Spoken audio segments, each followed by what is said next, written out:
the words were in your face.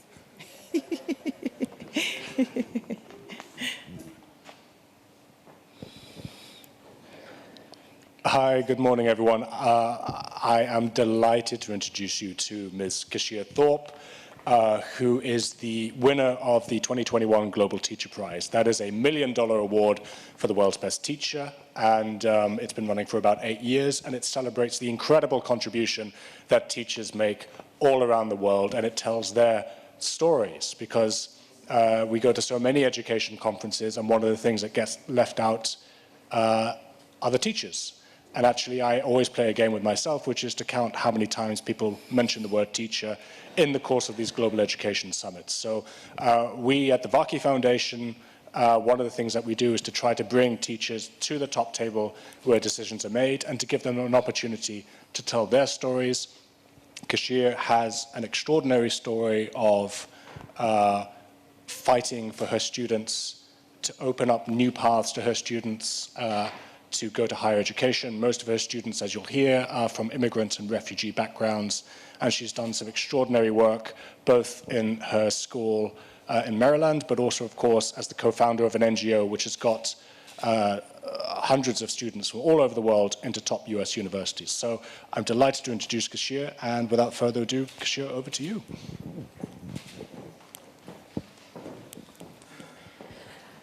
Thank you, Nicholas, for that wonderful introduction. I appreciate it.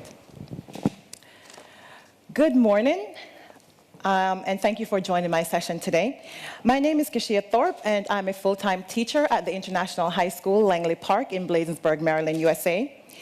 The students that I teach are 100% immigrants and refugees, and also first-generation Americans.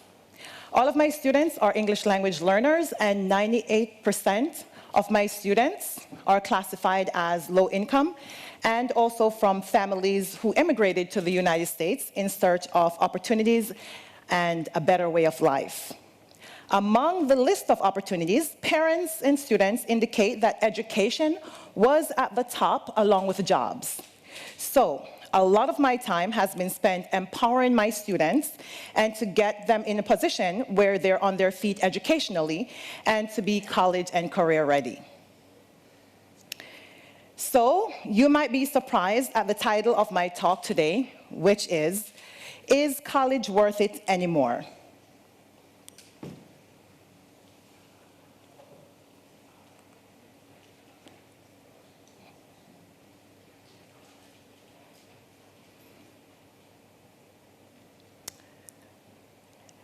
Before I begin, I would like to say that yes, and yes, college is worth it.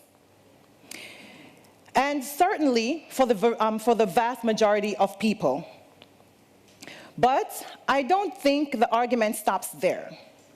Unfortunately, especially today, and with the challenges of the pandemic, increasing number of young people have reservations about the value of college. So the real question then is, how can we get more young people to get the college education that they deserve? Well, let's go ahead and start first with the facts. Enrollments are declining. Undergraduate enrollment across all institutions dropped 3.5% in fall of 2021, resulting in a total 2-year decline of 7.8% since 2019. Some of the decline is due to the impact of COVID-19, but even before the pandemic, higher education was facing a national decline. From 2014 to 2015 to 2018-2019, annual undergraduate enrollment across all institutions of higher education fell 1.25 million students, a decline of 5 percentage points. A lot of reasons for this is economic. First, the upfront costs of college are getting harder to meet. U.S. government figures show that institutions at private and non-for-profit 4-year college in 2019 to 2020 was 18% higher than in 2010 to 2011. tuition and fees plus room and board for a 4-year private college averaged over $50,000 in 2020-21 school year. According to last year's Princeton Review survey of college hopes and worries, 98% of families with college-bound students said financial aid would be necessary to pay for college. What about college debt then? Well, about 44.7 million Americans have outstanding loan debt, totaling over $1.8 trillion, a historic high, while 2.5 million students now owe $100,000 or more in debt. Second, there's question about the payoff. If it's your intention to go into a very high earning field like finance, corporate law, then maybe financial calculation is really relevant, or highly respected degree still feels quite straightforward and easy to make. But if those aren't your goals, then it's sometimes not quite so clear to young people that college will even pay for itself. Thirdly, there's also a sense which there's an increasing disconnect between what's been taught in college and universities and the actual jobs that graduates end up doing. Of course, if you're studying engineering, law, medicine, and some such vocational degree, then the connection is there. It's ready-made and obvious, but it's sometimes less clear what other connections are there and for other measures. Of course, with any degree, you will inevitably learn skills that will be useful in any career, but it may not be clear for some years what those are, and even if your college education prepared you for the way to your career success. It is a less concrete proposition. Equally, if someone wants to be a software engineer, they may no longer think of doing a 4-year computer science degree as the preferred route to that goal, rather than just self-teaching, getting experience, taking bootcamp courses, or making use of special forums may be their preference. A 2021 survey by ECMC group found that more than half high school students said that they can achieve professional success with 3 years or less of college, and just 1/4 believe a 4-year degree is the only route to a good job. Now we all know that education is not just earning money. That is also important for personal growth and health of our society. But for the vast majority of young people, it still does need to be economically viable. For example, I myself made it through college and trained as a teacher, and I've tried my best to also help my students to do so. But along the way, there were various points at which things, if they had been different, it might just not have worked out. I might had to think again and revise my expectations. So just a little bit more about me and my reality. I was born in Jamaica, where there were far fewer opportunities to go on to higher education.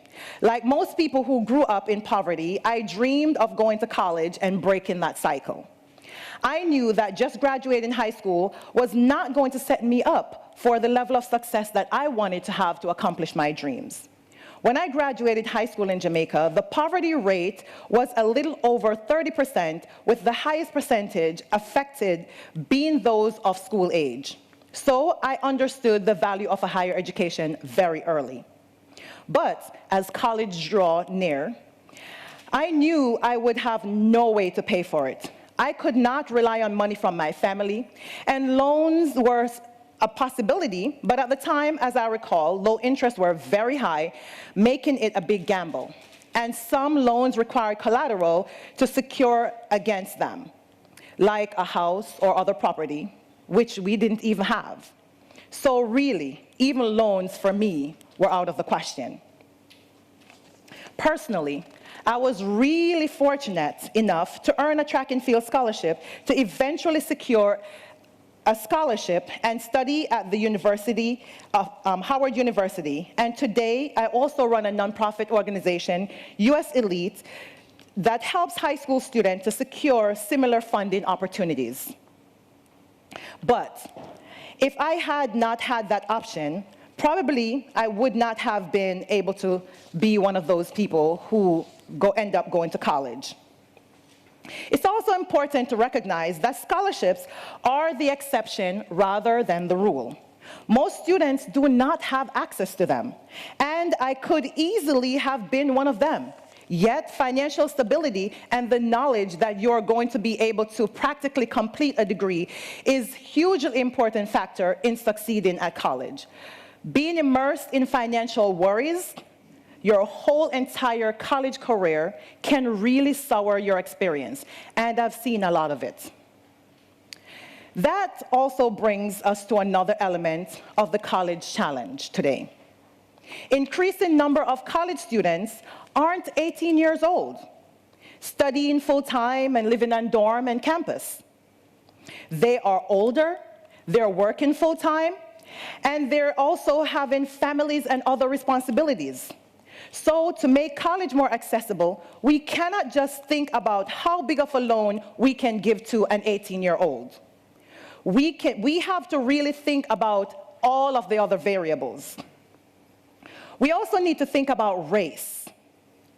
With minorities still having a lower than average college enrollment rates against an average of 41% college enrollment nationally in 2018, and Hispanic students were at 36% and Black students at 37%. Minority students are disproportionately burdened with student debt once they get into college. And Black bachelor's degree holders have an average of $52,000 in student debt, well above the average of over $39,000 for all groups, and $25,000 more than the average for white college graduates. 2/3 say they regret taking out a loan to fund their education, and nearly 6 out of 10 do not believe that student loans have advanced racial equality. These considerations are, of course, important for fairness and equality of opportunity, but they are also wider reasons why we need to make college more accessible. This brings us back to the question at the beginning that I asked: is college worth it? And again, my answer is yes. And the next question that will also render deeper consideration: how can we help more young people to get the college education they deserve? Well, as a global society, we are approaching a potential crunch this century. We are going to start seeing full impacts of climate change, with likely profound impact, economic impact, and geopolitical consequences.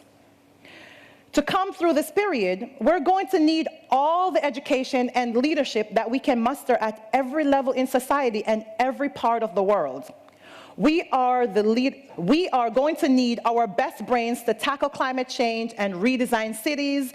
We're going to need them in housing and in healthcare. How do we know that the Einstein of climate change isn't currently abandoning the idea of college because he or she is from a poor family that cannot even afford those loans? We can't put a trapdoor on talent like this, myself included. I am the Global Teacher Prize winner and is helping students across the globe to accomplish their dreams of higher education and to break the cycle of poverty in their families. If I never had a scholarship to college, my next step after high school was to be a bank teller, an area that I had no interest in, but was one of the highest paying jobs in my country that I could get without a college education. Thank God then that I had a scholarship. Higher education should not be a privilege. So there are certain things we must think about to alter the calculation. financial aid, and similar measures are important, but it's also about practical changes to make degrees more relevant and appealing. Transferable skills are the biggest selling point to degrees at in any subject. But to employers, they can often be vague or abstract and don't necessarily cash out into concrete skills for the workplace. Equally, we have to make it easier for young people to get on the college ladder and see its value close up. Community colleges are often the gateway to a wider college career, as well as being the core provider of skills in technical areas of local residents. We should make community college free, a change which could come at comparatively low cost and bring considerable benefits to the economy.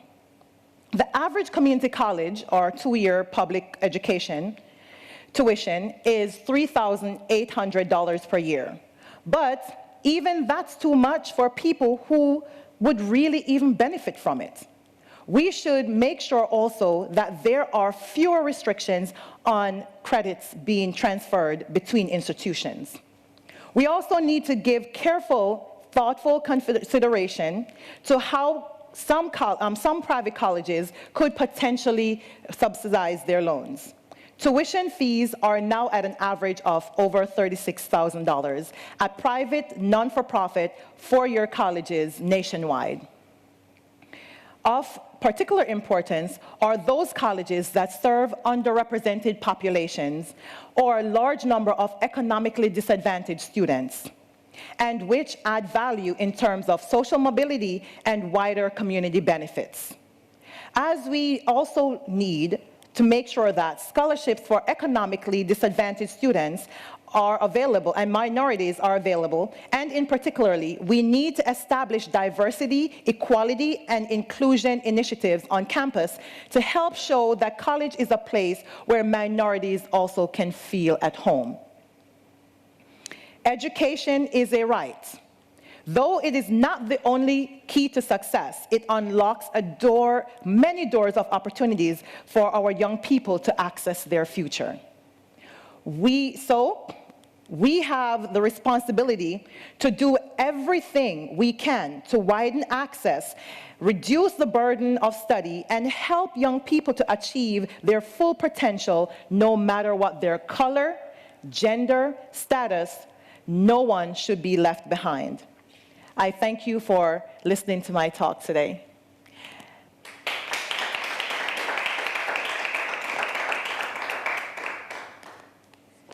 And I'll go ahead and take any questions. Yes.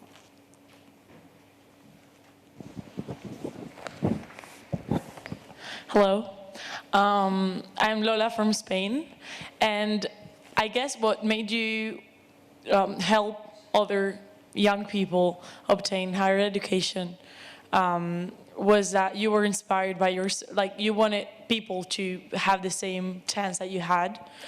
But you mentioned that you're a teacher, right? Yes. I would like to know how or why did you decide to be a teacher? And if that was because of your story too. Yes. So, great question. Initially, when I received a scholarship to go to college, I went on a pre-law track. I wanted to be a lawyer. However, as an immigrant in the US, I wanted to learn the culture and I wanted to understand the way of life there so that it could be easier for me to assimilate to the culture and understand how to navigate the system. And so I took the opportunity to volunteer at local schools. And while I was volunteering there, that was my first opportunity to see the inequities in the system, because I was volunteering at school with primarily black and brown students and students who were immigrants and refugees. And because of the experiences that I saw them having in that school environment, and it reminded me so much of my own experience back in my country of Jamaica. And to be an immigrant in the US and thinking that I'm going to the US to achieve my own American dream and seeing natives in America not being able to access their own, I just wanted to really be a voice for them and figure out how I can champion, how I can be a champion for them, how I could open doors of opportunities for them. And because as I was trying to navigate the system and getting to understand a little bit more about African Americans and their background, I was able to kind of be a voice for them and advocate for certain policies and advocate for certain rights. And that was when I really, of course, the idea of advocacy comes from me wanting to be a lawyer, right? And me wanting to help. And just really trying to figure out how I would do that made me think of wanting to be a teacher, wanting to pivot from law and going into education. And so that's how I ended up in education. Thank you. Thank you from a fellow teacher. Thank you. Can you say a little bit about the particular problems of refugees that you've helped? And you mentioned, I mean, the Secretary General, UNESCO Director General, in her opening speech at this conference, talked about, recognition of credentials and things like that. But I just wondered, on the ground and with your personal contact with refugees in the US, possibly from Central America, I'm guessing here, what do you think are their particular problems? How do they get that coveted place, even if they don't have the English? How do you incorporate large groups of Afghan refugees that have now arrived? How do you incorporate maybe Ukrainians who are about to arrive? So what lessons have you learned that could help? So the school that I teach at, which is International High School Langley Park, in Maryland, there are two of them. We're part of the international network, and those schools are, I consider special schools because they primarily function as basis to be a welcoming, safe place, or safe haven, as you may call it, for immigrants and refugee students. When immigrants and refugee students come into America, they face so many different challenges, and one of the largest challenges they face is fitting in and feeling like they belong. And the environment of our school really helps them to adjust because they're actually with other students that share similar stories. So it's easier, when they're in the mainstream school, it's easier for them to be bullied, to be excluded, and to really not fit in, because most teachers, or most mainstream schools, do not necessarily have ESOL certified teachers, and that's English as a second language, which is one of their greatest barriers. So the school that I teach at, and the international, through the international network, we provide exceptional services for those students to be able to integrate into the American communities. We offer, I know we have in my school district so far 70 what we call community schools, and community schools are schools that offer wraparound services for both students and also their families. So we provide resources for healthcare, for personal needs. We provide tutoring. We provide different skills training for parents, different language services, and also legal services through our partnership with different communities and universities, and also additional academic enrichment programs and supports for our students through community and also university network that we partner with and collaborate with. So we really try to do our best to integrate them and to offer services that will help them to transition easily. We actually, about maybe a month ago, just received our first refugee from Ukraine, and we welcome her. Our students feel very much at home, again, because they are among a group of students that they share their stories with. We encourage students to share their story. When you walk through our halls, all of our students are represented, all their backgrounds, all their cultures, different things that they bring to the table. In our classrooms, we're encouraged to make sure that our curriculum also represent all of our students, that our students and parents also have a voice in our school, in our decisions. We have what we call a steering committee. Our steering committee is made up of our community school coordinator, who is our outreach to the community. It's made up of community school educator liaison like myself, who is one of those people, and also parents and other community leaders like our mayor, our district leaders. And so all of those people bring resources into our school to make sure that it's fully functional, it's fully resourced, and that all the needs of our students are met. And as a community school, a part of the community school funding is also to pay for support services like healthcare, a school psychologist, social workers, and so on. So we really do much to make sure that our students feel at home and also that they receive the services that will help them to be progressive in our community. Yes.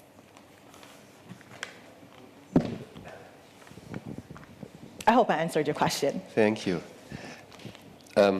You are demanding free college education. I'm sorry? You're demanding free college education. Yes. Now, for me as a European, this does not sound at all radical. We even have free graduate school education, and in many countries. So what is your analysis? I mean, I know that in the US, this has been a demand for many years. Yes. Why is it so difficult to learn from the example of European countries about free education, free higher education? You know, and that's, I think one of the greatest challenge is that as a society, so we all experience some of the same challenges in education across the board, right? And I think one of the greatest challenge is that as a society, we don't come together and share our best practices, share some of our wins and what we are doing progressively to move students forward and to also move education forward, right? And that's why we have such disparity in our education community. And I think that's what we need to get to. We need to encourage, and this is one of the reasons why I think I am such a great advocate in education, and also why I think I was chosen as one of the global teacher prize winner, because I recognize that across the board we have the same challenges in education, and I want to, as I am now, given the platform, to make sure that I extend that message. With the opportunity to travel and learn from different countries and different systems, I am able to take that back to my classroom. And best practices from different countries and different teachers and community. And my school is a diverse school. And so it's so important that we have this level of global competence and cultural competence, and so that we can serve the needs of our postmodern students, right? The education landscape is getting a lot more diverse. And so I think that, you know, that's a challenge that we face. I'm not sure exactly how we're going to fix it, but again, I am doing my part, right? I am doing my part in terms of, as I travel, taking all these bits and pieces and bringing that global education back to my classroom, to make sure that my students become globally competent, to make sure that my students become global citizens, and that they are competitive globally as after they graduate high school or even after they graduate college, right? The idea of free education, while it is free other places, honestly, I can't say why it's not free in the US, but what I know is that they have made community college education free in some states. Some states are still behind and need to catch up, but hopefully we'll get there. Hopefully it's a step forward, and then other states will, you know, see the progress that those other institutions are making or those other states are making and just follow suit. That's our hope, and that's also something that I consistently try to advocate for. Because, you know, again, when we talk about all of the statistics that impact especially minority and underrepresented students, you know, with the alarming rate of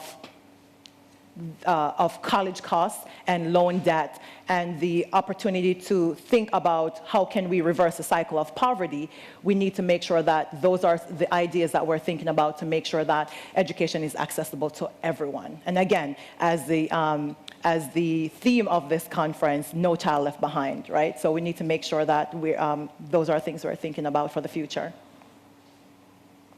Yes. Yes, thank you. I'm coming from Venezuela, and I wanted to know more about your experience. I like the idea of navigating through the system and trying to get and be a champion to inspire other people to get in that position, to thrive in life. And regarding your presentation, having like this idea, I'm also worried about the current challenges of higher education and the situation with refugees. We have the Venezuelan situation, we have the Central American situation, Afghanistan, Syria, and so on. And the numbers are expected to be growing over the next 10, 20 years. So from your experience, because with migration, what happens is the following: it might lead the path to a lot of inequalities, a lot of despairing situations, but it's also, as I said, an opportunity to grow and to get richer, to create global citizens, as you just said. So from your experience, when you got through that whole process of enrichment, being an immigrant, being a lady into law school, and as of now, do you see we have done progress? Are you optimistic about the future of higher education and inclusion with refugees and immigrants? Thank you. I am very optimistic. There are, for example, in the US, I know that with our current presidency, he has signed bills that has allowed temporary protective status to be extended, and also there are immigrants who are DACA recipients as well will be able to have access. What I think also, we do also have a high rate of undocumented students, which of course is very concerning to me. However, over the past few years, more colleges and more states have opened doors so that undocumented students can actually apply for a higher education institution. So that's a little bit of progress. Even though for some institutions, they don't offer scholarships to undocumented students, but we do still have private institutions who also, some of those institutions have religious affiliations who do also allow for undocumented students to still apply for certain scholarships and certain grants. So I am very optimistic about the future of education. For higher education.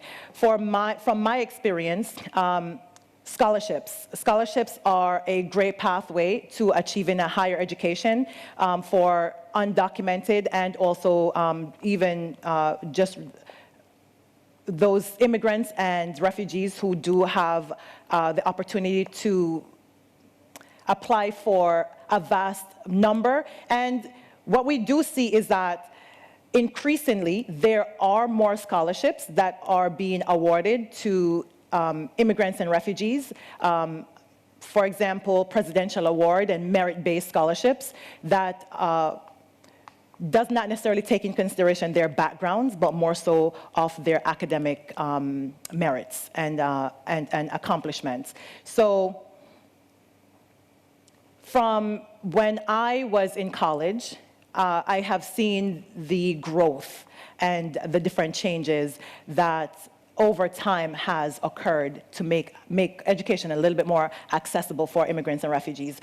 Can there be more done? Yes, there definitely can be more done. And like I said, with the statistics that I shared today, we see that that is still a challenge.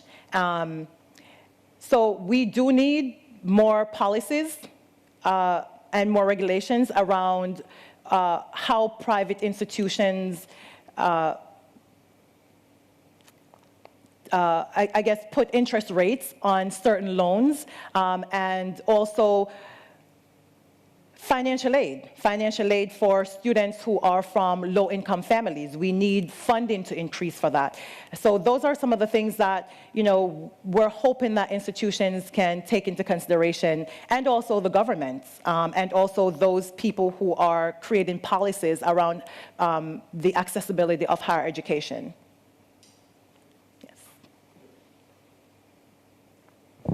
Hi, I'm Nicholas from the Varkey Foundation. One of the things that often gets left out when we talk about good pedagogy is inspiration. And I imagine inspiration is particularly important when you're dealing with disadvantaged students, with students from refugee and immigrant backgrounds. You've got to really raise their aspirations, and particularly if you're talking about getting these kids into college. Now, you are an incredibly inspiring person. You've, among other things, you've trained for the Olympics. You, have a master's. You have an incredible personal story. How have you, or how do you inspire your students to want to go to college? How do I inspire my students? First and foremost, I tell them my story. Because they need to see, and when we talk about representation, right, even at the K-12 level, there's research that talks about when students see a representation of themselves in the classroom, they are more likely to graduate high school or even to pursue higher education. And particularly in the US, there is a large disparity. So we have an over 50% of a diverse student population, and then the teacher force there's a disparity of 87% Caucasian and 13% minority. So students do not necessarily always see a representation of themselves in the classroom. So taken from myself, I inspire my students because I am a representative of them. They see me as someone who is already successful, someone who has their story, someone who comes from a disadvantaged background like themselves and have made it out. And so that's the first thing I do, is share my story, so that they can see that, I guess, the American dream is attainable if you work hard enough to accomplish it, right? And not only that, but I also help to create pathways after that motivation and kind of really putting that seed in them. I water that seed with other things, like providing a curriculum that represents them, that teach them transferable skills, that even if they don't all aspire to go to college, because we know that not all of our immigrants and refugee students will end up going to college, because it takes 7 years to acquire the language. And some of our students in the US, they come into the US at high school level, so they have already are at a deficit of 3 or so years. And so in 4 years, they're not all going to acquire the level of language proficiency to move them onto higher education for that level of academic rigor. And so it is my job to make sure that I provide them with a curriculum that not just teach them academics, but how can they transfer that theory into practice? How can I make that curriculum more socially relevant? How can I give them the skills that they will be able to transfer into real-life action? And so for my students, I try to make sure that whatever I teach in my classroom, I make sure that it also meets state standards, but make sure that they're career or college ready. Beyond that, for those students who do aspire to go to college, I make sure that I spend time with them to fill out, to write their own personal story as their college application essay, to share that. I also help them to, I spend countless hours helping them to complete college application, their financial aid forms, fill out scholarships. And through my nonprofit organization, what I do every year is I travel to different countries and help underrepresented and disadvantaged students. I bring a host of college representatives and coaches in front of them so that they can go ahead and tell their story and speak to college representatives and negotiate scholarships for themselves. So those are some of the things that I've done to inspire a lot of my students to move on to higher education, and not just to inspire them, but to give them access and open doors of opportunity for them to be able to receive funding to do that, debt-free. Any other questions? All right, well, thank you so much. I really appreciate your time.